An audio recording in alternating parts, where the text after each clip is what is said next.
Okay, so kung handa na po tayo, nais ko na pong bigyang pansin po natin ang ating pong magiging talata sa ating pong pag-aaral. Again, the title of my message this morning, Do Not Hate Your Brother.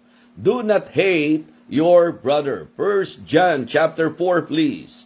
1 John chapter 4, verses 20 and 21. If a man say, I love God, and hateth his brother, he is a liar, for he that loveth not his brother, whom he hath seen, how can he love God, whom he hath not seen? And this is the commandment have we from him, that he who hateth, or he who loveth God, love his brother also. Okay, allow me to again read our text for the second time. 1 John chapter 4, verses 20 and 21. If a man say, I love God, and hateth his brother, he is a liar.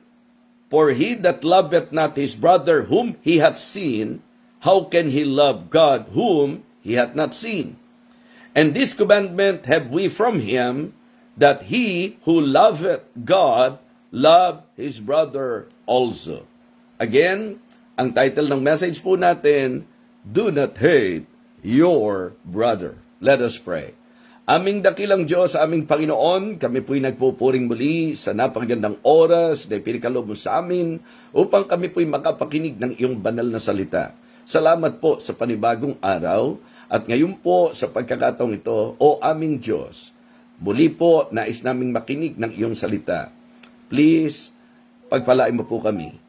Kausapin mo po kami. Kilusin mo po kami, Panginoon. And I pray that you will continue to empower me. Fill me your Holy Spirit, O God. Give me wisdom, Lord, para po aking maipangaral ang iyong salita ng buong kaliwanagan. And please, Lord, give us spiritual sensitivity as we listen to thy precious words. Thank you so much po sa mga masugid na taga-subaybay ng ministeryong ito.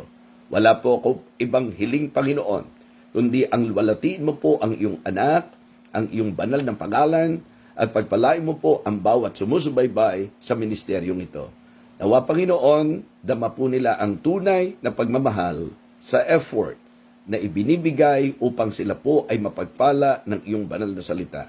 And may you continue to guide me, Heavenly Father, and may you continue to give me messages, Heavenly Father, na po pwede ko pong maibahagi sa iyong mga mahal na anak. Dakilang Diyos, abutin mo po kaming lahat sa pamagitan ng iyong salita. Ito po ang aming panalangin sa pangalan po ng aming Panginoong Jesus. Amen. Amen. So, I believe you will all agree with me na napakalaking bagay na tayo po ay nakapagsisimula ng ating araw na nakakapakinig po tayo ng salita ng Panginoon. At ito po ang isang panalangin ko po lagi sa Diyos. Nabigyan po niya ako ng lakas at biyaya upang patuloy na makapagministeryo po sa inyo. And at the same time, of course, wisdom na nanggagaling po sa Kanya upang ang bawat isa po ay patuloy na maliwanagan. Now dito po sa ating talata, mga kapatid, maliwanag na ang ating Panginoon sa panulat po ni John ang nagsabi na sino man daw wika ang nagsasabi na mahal niya ang kanyang kapatid at napupuot, na mahal niya ang Diyos at napupuot sa kanyang kapatid ay isang sinungaling. If a man say, I love God and hateth his brother, he is a liar. Yan po ang sabi ng talata. Okay? Sapagkat papaano wika mangyayari na hindi mo magawang mahalin ang kapatid mo na nakikita mo? Samantalang sasabihin mo, mahal mo ang Diyos na hindi mo naman nakikita. So, yan po ay logic na ginamit po ng talata. So, I believe meron pong napakaliwanag na punto po yon sa bawat isa sa atin.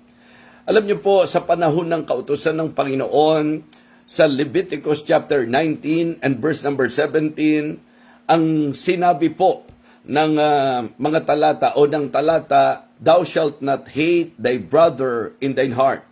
Huwag mo raw kaputan ang kapatid mo sa iyong puso. Kaya mga kapatid, mga kaalmusal, medyo mag-isip-isip na po tayo habang nakikinig tayo ngayon.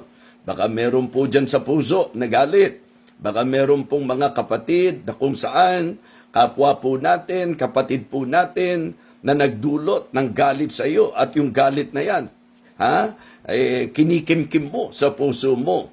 Ang sabi po, thou shalt not hate thy brother in thine heart. Alam nyo, sa 1 John chapter 3, sinabi po roon na yung napuput daw sa kapatid ay kagaya ng murderer. Kasi, syempre po, napakadali namang maintindihan na wala naman sigurong tao na nagalit sa kapwa niya nang inisip maganda sa kapwa niya. Di po ba?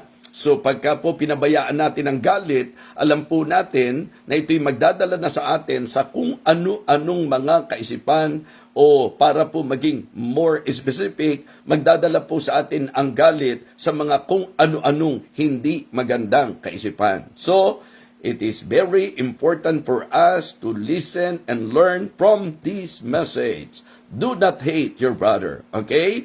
Unang bigyang pansin po natin ay ang utos patungkol sa pagkagalit.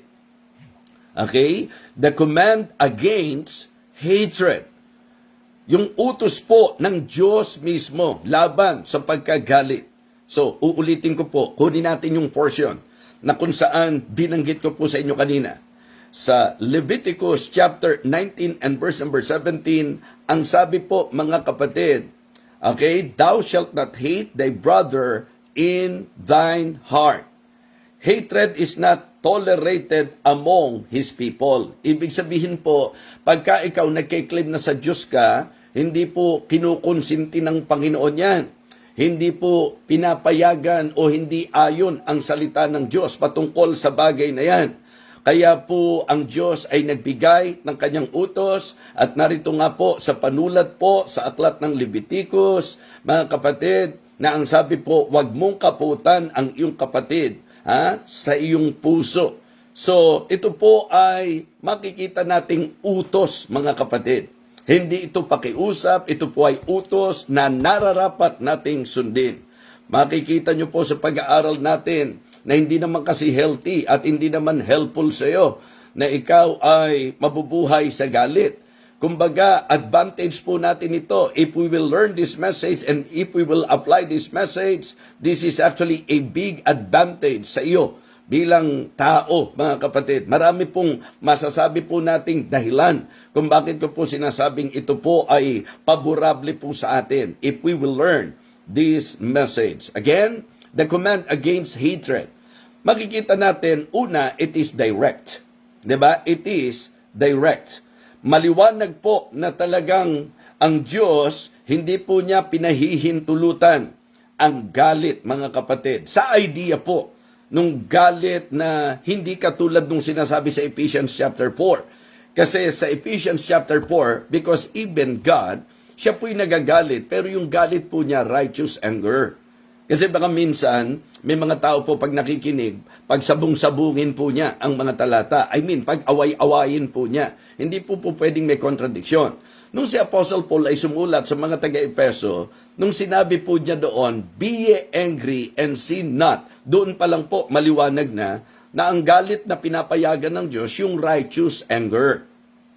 Diba? Ito po yung Christ-like anger. Halimbawa, nagalit ang Panginoon doon po sa mga ginawang bahay tulisan, yung bahay panalanginan. So, nagalit siya sa hindi katuwiran. So, importante po yung pong proper understanding sa ating pong pagtalakay. But again, regarding the command of God against hatred, it is direct, mga kapatid. And the command is divine, kasi sa Diyos nang galing. Isang makadiyos na utos po na huwag tayong mapuot sa ating kapatid. Kaya kung ako'y makadiyos, magbigay pansin ako sa makadiyos na utos na sinasabi na talagang hindi ako dapat mabuhay sa galit. So it is demanding. Talagang ito po ay masasabi po natin na mayroon pong pagdidiin na talagang hindi tayo dapat magalit, mga kapatid. Particularly sa ating pong kapatid. So, ang unang binigyang pansin po natin, simple lang naman lagi ang outline po natin. Ang importante po, naintindihan natin yung message mula po sa outline na ibinibigay natin. Katulad dito, ang unang puntos natin is about the command. The command against hatred. So, ang ikalawang magandang talakayin po natin is the cause of hatred. Bakit kaya ang tao po, lalo na yung mga nagsasabing Kristiyano, bakit po dapat ma-review doon po sa pagkagalit sa kapatid, mga kapatid? Ano po ang reason? It is good to somehow learn this very important truth, this very important message, because ito po ay po pwedeng mag-reveal ng kung sino po talaga tayo. Sapagkat tayo naman, tinanggap natin Kristiyano ang isa't isa based on our claim. Kaya nga, ang mga Kristiyano po, meron pong yung mga tunay, yun po yung mga possessors, at yung pong mga hindi tunay, yun po yung mga professors. Ibig sabihin, yung bang, ang idea po is may mga professing Christian at yung mga tunay na Kristiyano. Sa 1 John chapter 2, tinalakay po yan. Binigyang pansin po yan ng panulat po ni John na talagang ang mga posibleng sanhi ng galit, una, maybe because we are still in darkness. Baka nasa kadiliman pa rin po tayo. He that hates his brother is in darkness. Yan po ang sabi ng Bible. Sapagkat ang hatred po, hindi po yan masasabi nating bagay o nararapat sa mga nakaranas ng pag-ibig ng Diyos. Because that love, yung God's love, yan po ang magiging dahilan para hindi tayo mabuhay sa galit. Madiin po ang pagtuturo sa aklat ng 1 John, yung pong message about loving one another. Kaya kapag raw po ang isang tao na pupuot sa kanyang kapatid, siya po ay nasa kadiliman pa rin. Sapagkat ito po ay hindi tamang kondisyon sa usapang Kristyanismo. Kaya sana po, katulad ng binanggit ko kanina, as we listen, maging sensitibo po tayo, baka mamaya tayo po enjoy, na kinikip natin sa puso natin yung galit na talagang para bang very fulfilling sa atin, na masamang-masama yung loob natin dahil po sa, siyempre po, di ka naman magagalit sa tao na tingin mo maganda yung ginawa sa iyo. Natural, kaya ka nagagalit, pwedeng may nakagawa ng masama sa iyo, okay? At yan po, magandang maintindihan natin na ang Diyos na nag-uutos na huwag tayong magalit ay hindi naman po naglalagay sa atin sa dihadong kalagayan. So it is good to be reminded, folks, that because we are God's children, sa totoo lang po, nasa protection tayo ng Panginoon. If we will experience that somebody will do, evil or negative things sa atin, do bad things sa atin, may Diyos na nakakakita po niyan. At ang kanyang pagtuturo, hindi tayo dapat maghigantihan. Kaya po, minsan, nakakapagtaka na nagsasabi na ang isang tao na naranasan niya ang pag-ibig ng Diyos, samantalang kung pag-uusapan naman yung ating pong katayuan, hindi rin naman po tayo kaibig-ibig, di po ba? So we are actually unworthy. We are unlovable because ang ating pong kalagayan sa harap ng banal na Diyos ay salungat na salungat, mga kapatid. Kaya importante po na ngayon, maintindihan niyo po na ang posibleng dahilan ng galit nasa kadiliman pa tayo, mga kapatid. Okay? So, and maybe we are still deceived. Okay? Nadadaya po tayo. Maybe blinded by pride and bitterness or such like. Yung mga katulad po niyan, mga kapatid, na talagang pagka po tayo ay nakaranas na may nakagawa ng hindi maganda sa atin, baka minsan ang umiiral yung pride natin. Anong ibig kong sabihin? Yung bang kung umakto tayo, parang tayo hindi nagkukulang. Yung bang pagka umakto tayo, para bang alangan na may makagawa ng hindi maganda sa atin. Mga kapatid, kung ang Diyos nga nakabanal-banala na, ano po ang makikita nyo na nangyayari? Hindi po ba na narito yung mga tao, isama na po natin ang sarili natin, that in spite of the fact that our God is perfect, that our God is so loving, that our God is so good, pero in spite of the fact na ganun ang Diyos natin, pero nakagagawa po tayo ng sablay sa Kanya. Okay? And yet, ang Diyos po, nandyan yung Kanyang ready forgiveness. If we confess our sins, He is faithful and just to forgive us our sins and to cleanse us from all unrighteousness. Kaya nga po sa 1 John, mga kapatid, talagang lumalabas po na parang hindi tayo talaga in fellowship with God. So kapag ka po pinag-usapan natin, ano ang mga posible na dahilan ng galit natin sa kapatiran o galit natin sa kapatid po natin? Okay, una, baka we are still in darkness. Pangalawa, baka deceive pa rin po tayo. Baka tayo po'y blinded because of our pride, blinded because of our bitterness. Siyempre, talagang kapag masamang-masama kalooban mo dahil hindi mo gusto yung nangyari, hindi mo gusto yung ginawa sa iyo, so para sa iyo, talagang ikikip mo sa puso mo yan. Pero mga kapatid, hindi po ganon ang itinuturo ng Biblia. Katulad ng binanggit ko sa inyo, malinaw po ang utos, thou shalt not hate thy brother in thine heart.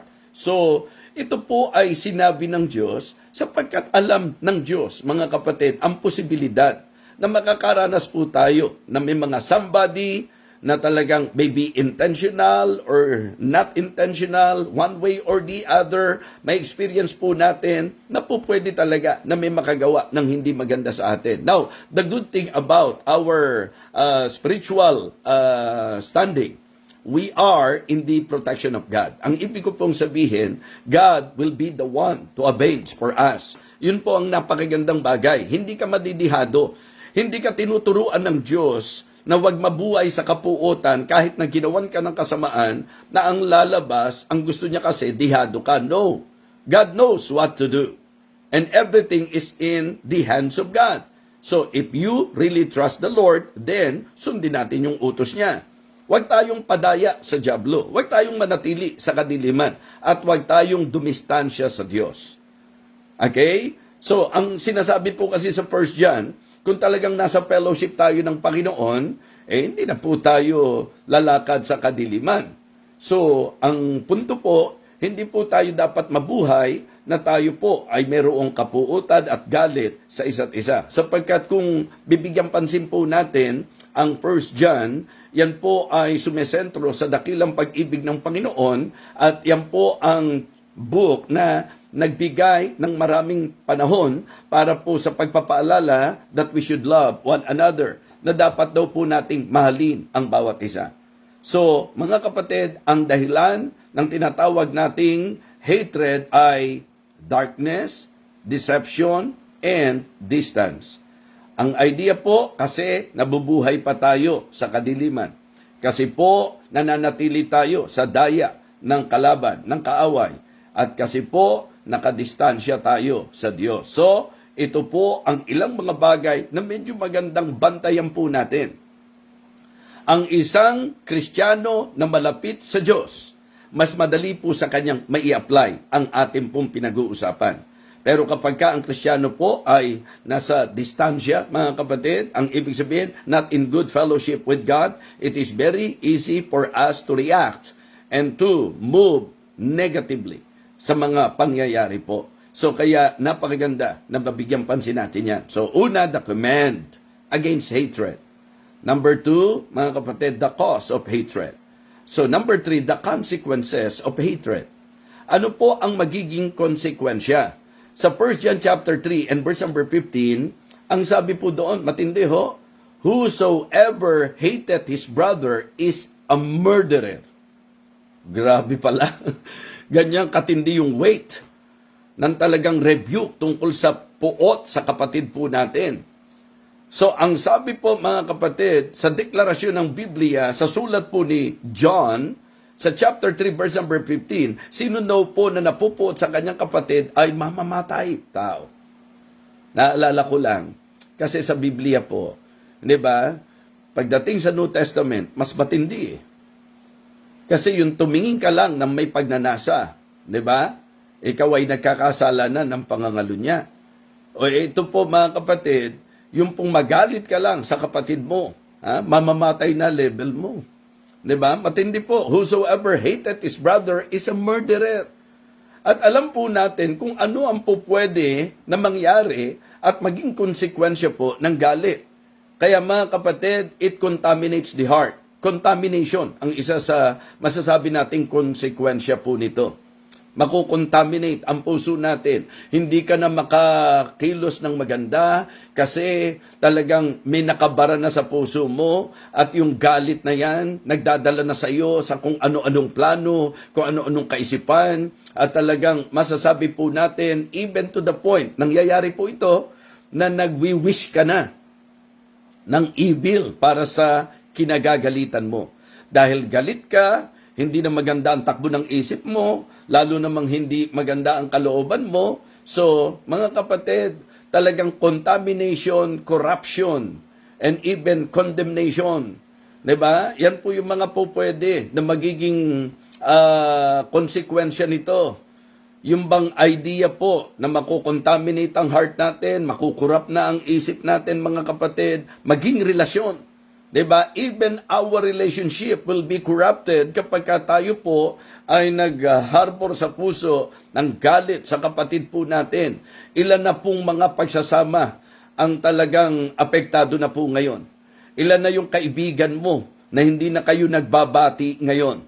Ilan yung mga kapatiran na talagang in sweet and in good fellowship kayo before, pero dahil nakapasok na po ang galit, mga kapatid, because of that, ano na po ang laman ng puso mo, diba? Makikita nyo po na nakaka-contaminate po yan, nakakakurap po yan, mga kapatid, ng relasyon, maging ng ating kaisipan. Ang tawag po ng Biblia dyan, malis, yung masamang pag-iisip.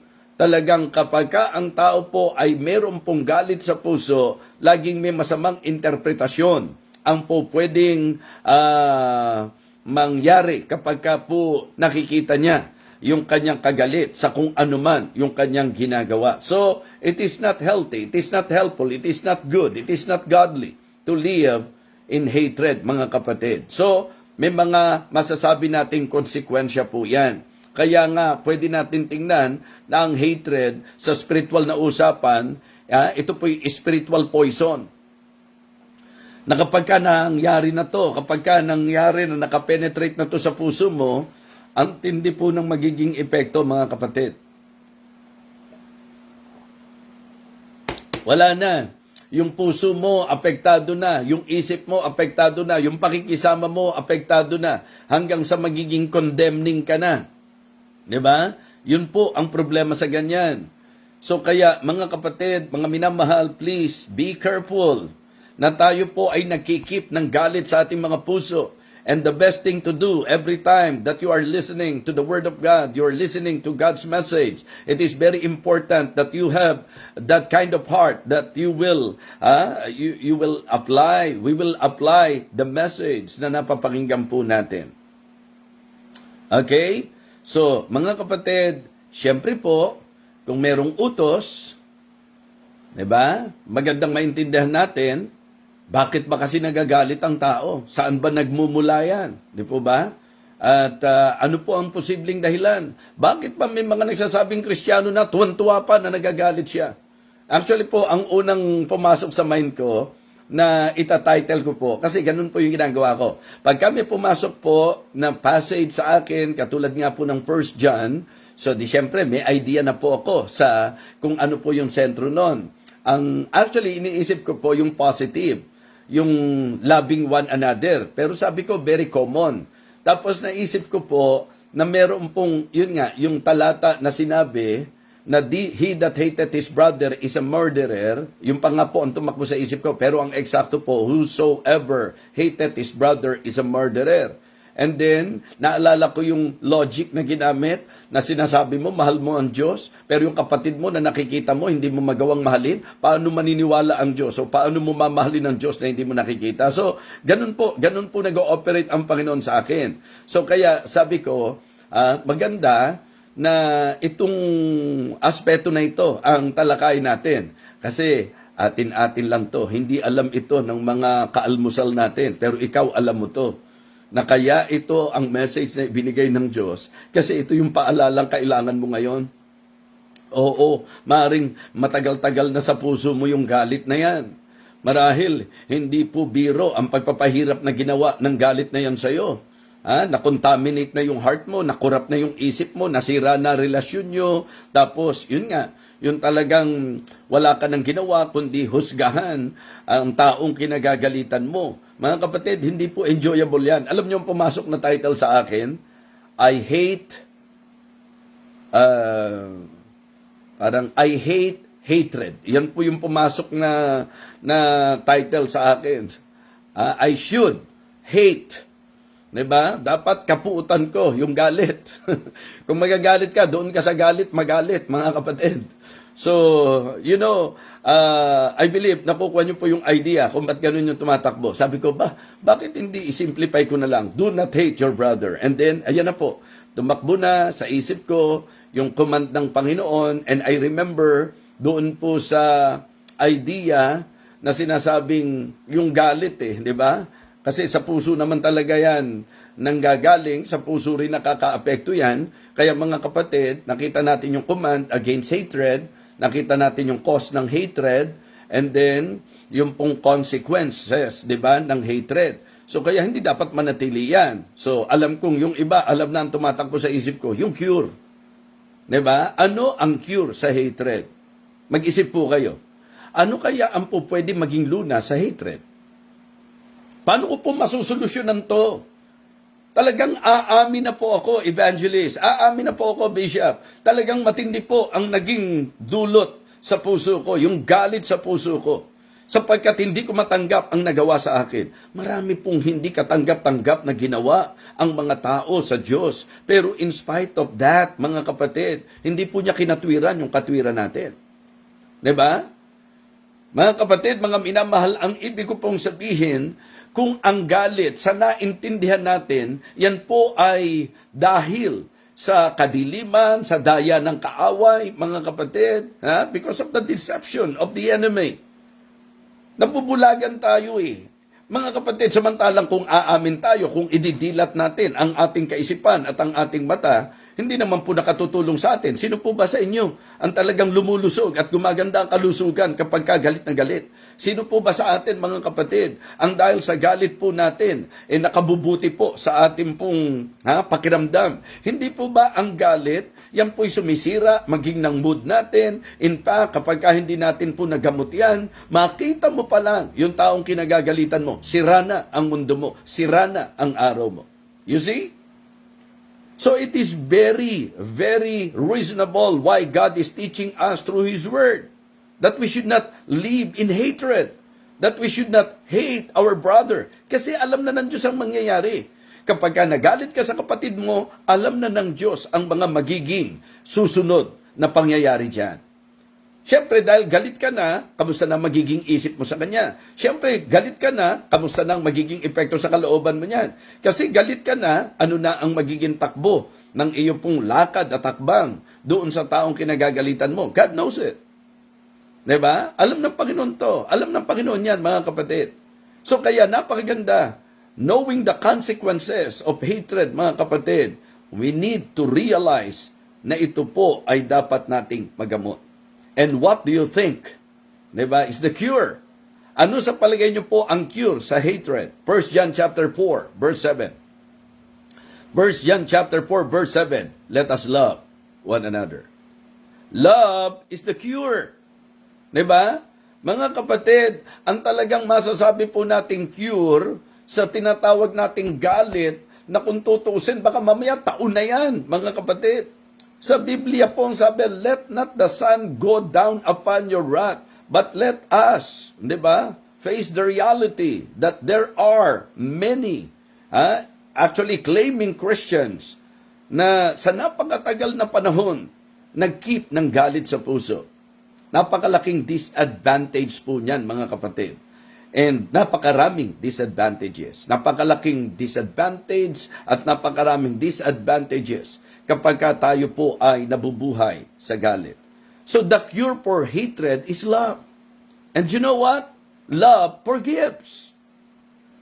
Kapag po itong resetang ito, itinake natin, mga kapatid. Okay?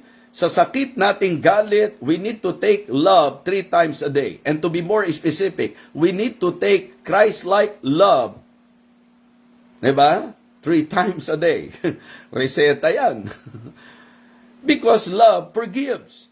Tanging pag-ibig po ang makapagpapatawad, mga kapatid. Tingnan niyo po ang sabi ng Ephesians chapter 4. Diba? Ephesians chapter 4. Maliwanag po yan. At alam natin ang konteksto niyan. Nanggaling po yan doon sa idea ng verse number 26. Be ye angry and sin not, let not the sun go down upon your wrath. At ang sabi po, neither give place to the devil.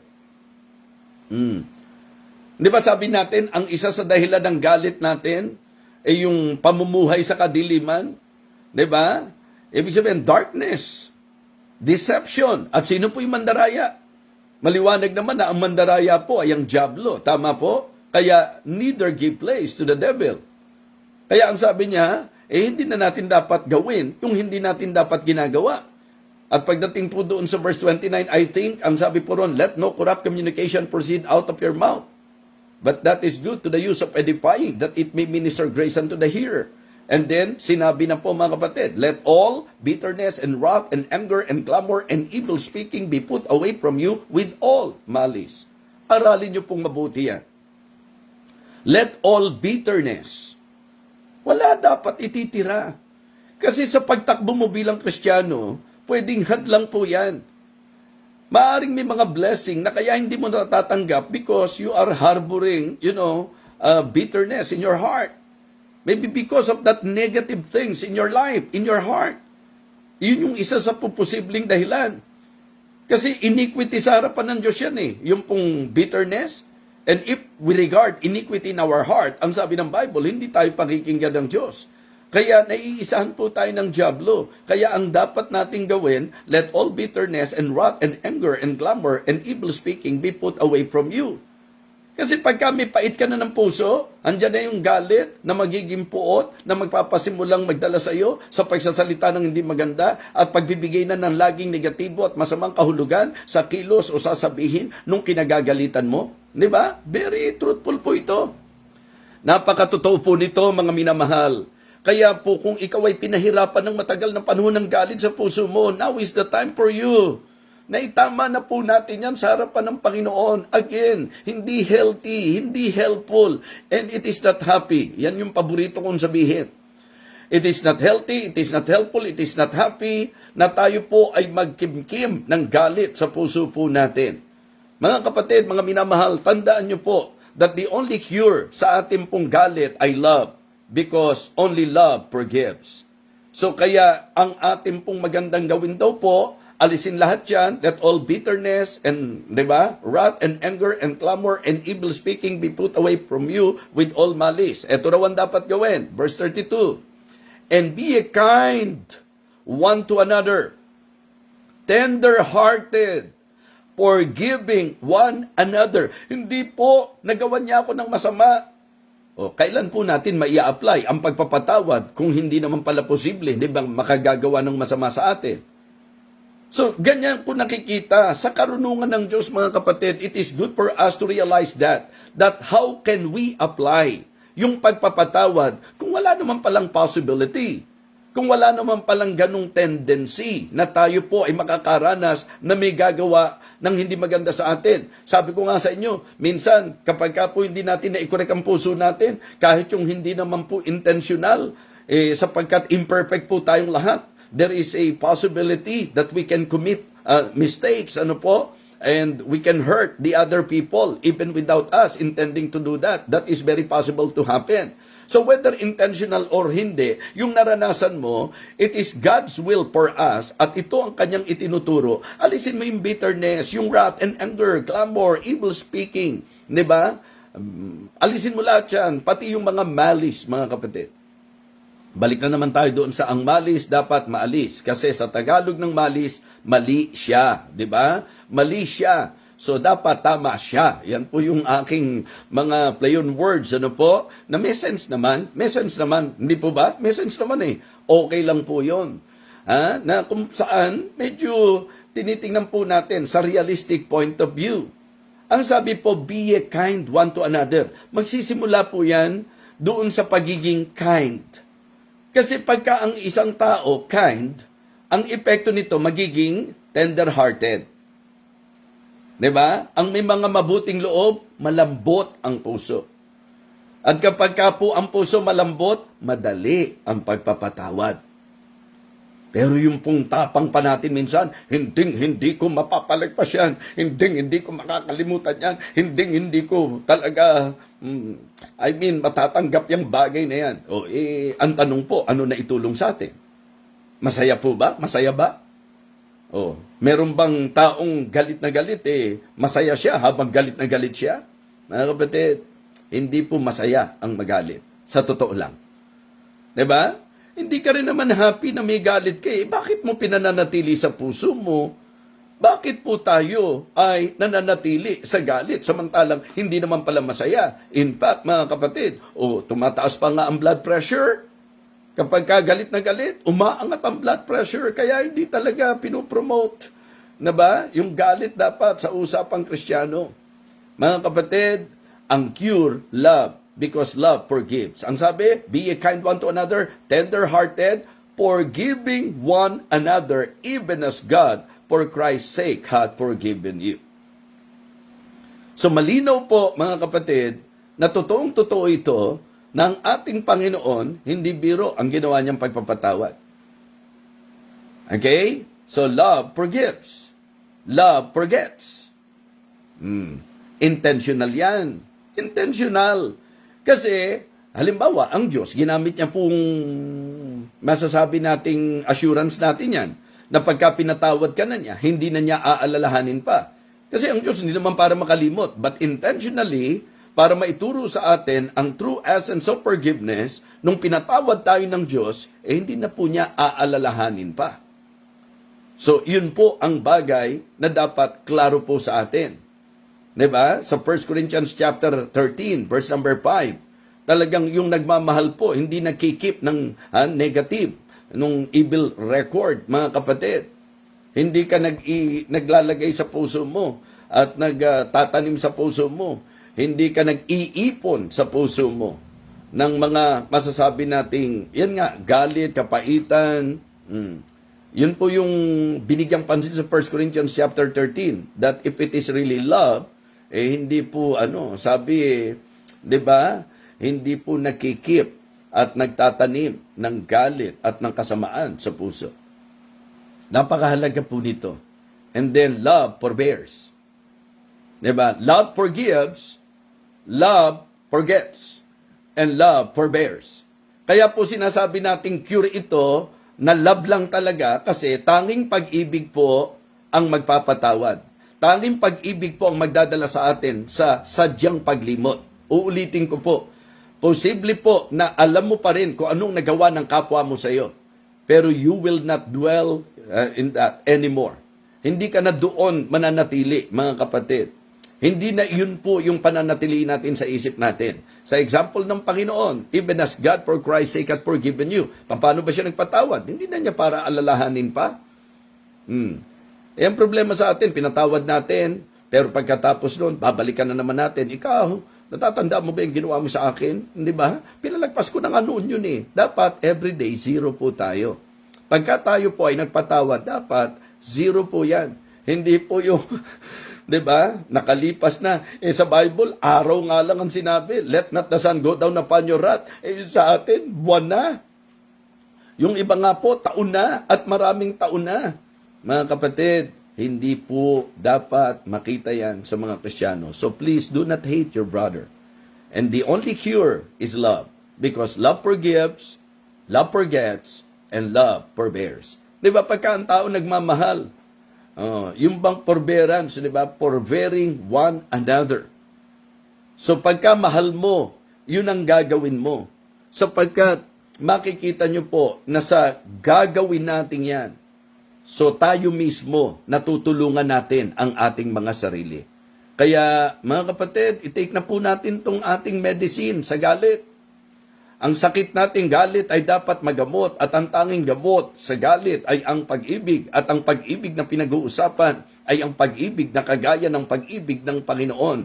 And sa Biblia po, kapag totoo ang pag-ibig, ang ating pong dapat maunawaan at ang ating dapat matiyak ay ang katotohanan that love forgives, that love forgets, and love forbear. Mga kapatid, palitan po natin ng love, palitan po natin ng pagmamahal, yung pong galit natin, mga kapatid, sapagkat yan po ang kapangyarihang makakakonquer. Di ba naalala nyo, sabi sa Romans chapter 12, sa verse number 21, kung di ako nagkakamali, yun ang huling verse ng Romans chapter 12, na ang sabi po, be not overcome of evil, but overcome evil with good. So, kung i-apply natin, huwag kang madaig ng galit, kundi daigin mo ng pag-ibig ang galit. Di ba? So, kasi yun po yung evil at saka yung good. Dadaigin mo raw ng good, yung evil. So, yung pong hatred, yun yung evil. Yung love, yun yung good. In fact, godly po yan. So, dapat yung good, daigin niya yung evil. So, ibig sabihin, dapat yung love, daigin niya po yung hatred. So, kaya para sa akin po, isang napagandang paalala, mga Kristiyano, na dapat sa buhay natin, hindi tayo mabuhay sa galit. If a man say, I love God, and hateth his brother, is a liar. Sapagkat paano raw natin mamahalin ang Diyos kung hindi po natin magawa na ibigin ang ating kapatid. Kasi yung kapatid natin na nakikita natin, hindi natin magawang mahalin, paano pa kaya yung Diyos na hindi natin nakikita? Okay? Biblia po yan. Biblia po yan. Kaya sana po mga kapatid, ito po ay nakapagbigay ng masasabi nating paalala sa bawat isa po sa atin. So, ang dapat maintindihan po natin kung bakit binigyan ko ng emphasis yung love, kasi sabi ko nga sa inyo, yun po ang talagang tumatakbo sa isip ko. Kaya lang, very common yung bang idea ng love one another. Ang ibig sabihin, very common. Napakarami na po natin pagkakataon na tumalakay tungkol sa pag-ibigan sa isa't isa. Kaya nilid po ako ng Banal na Espiritu na ang sentrohan ko po ay yung pong galit sa kapatid, na huwag tayong magalit sa kapatid natin. Sapagkat sa record po ng 1 John, ang nagagalit daw po sa kanyang kapatid ay mamamatay. Grabe, ano? Ang tindi. Diba? Whosoever hated his brother is a murderer. So, kaya po, sa utos pa lang ng Panginoon, ang sabi po, diba, thou shalt not hate your brother in thine heart. Hindi ka raw dapat mapuot. Mga kapatid, pag-ibig. Pag-ibig ang susi. Because love casts our hatred, love conquers hatred, and love covers. Diba? Talagang yan po yung po pwedeng magtakip. Diba? Sabi nga, love covereth the multitudes of sin. At maliwanag dapat, hindi kumukonsinti, kasi sabi nga, magalit pero wag magkasala. At ang sabi, let not the sun go down upon your wrath. So, do not live in hatred. Hate not your brother. Do not hate our brother. So, I hope na tayo po ay muling napagpala. The command against hatred, di ba? The cause of hatred, the consequences of hatred, and the cure sa tinatawag nating hatred. Di po ba? The cure for hatred. Ano po ang gamot? Kaya, ang bottom line pa rin, let us love one another. Amen? Let us love one another. Okay? Ang itatak natin sa puso natin, love forgives. Love forgets. And love forbears. Muli po, magandang umaga po sa inyong lahat. Let us pray. Dakilang Diyos, maraming salamat po sa muling pag-aaral. Maraming salamat po sa muling pagpapala buhat sa iyong banal na salita. Lord, we pray na ikaw po ang siyang patuloy na magpala at gumawa po sa aming buhay. Nawa ang aming pakikinig ay hindi isang maging habit lamang na ang gusto lang po namin kami po ay nakakapakinig, kundi ang talagang intensyon ng aming puso ay i-apply kung ano po ang iyong kalooban at ang iyong itinuturo sa amin sa pamagitan po ng iyong banal na salita. Maraming salamat po sa mga Kristiyano na alam ang kahalagahan ng salita mo sa kanilang buhay, na nagiging dahilan kung bakit kami po ay nagdidevote ng time upang kami ay mag-aral, makinig at magbulay sa iyong salita. Muli po, dakilang Diyos, ikaw po ang magpala sa bawat isa at ikaw ang mag-alis ng galit sa aming mga puso at ang pag-ibig mo ang manahan sa puso ng bawat isa sa amin. Salamat po at nakatulong nawa ang mensaheng ito sa amin pong ikalulusog, ikasasaya, at gayon din naman, Panginoon, sa amin pong magiging pagpapatuloy sa Christian life. Ito po ang aming panalangin sa pangalan po ng aming Panginoong Jesus. Amen. Amen. Okay, praise the Lord. Thank you so much. I hope na tayo po'y napagpalang lubos sa salita ng Panginoon.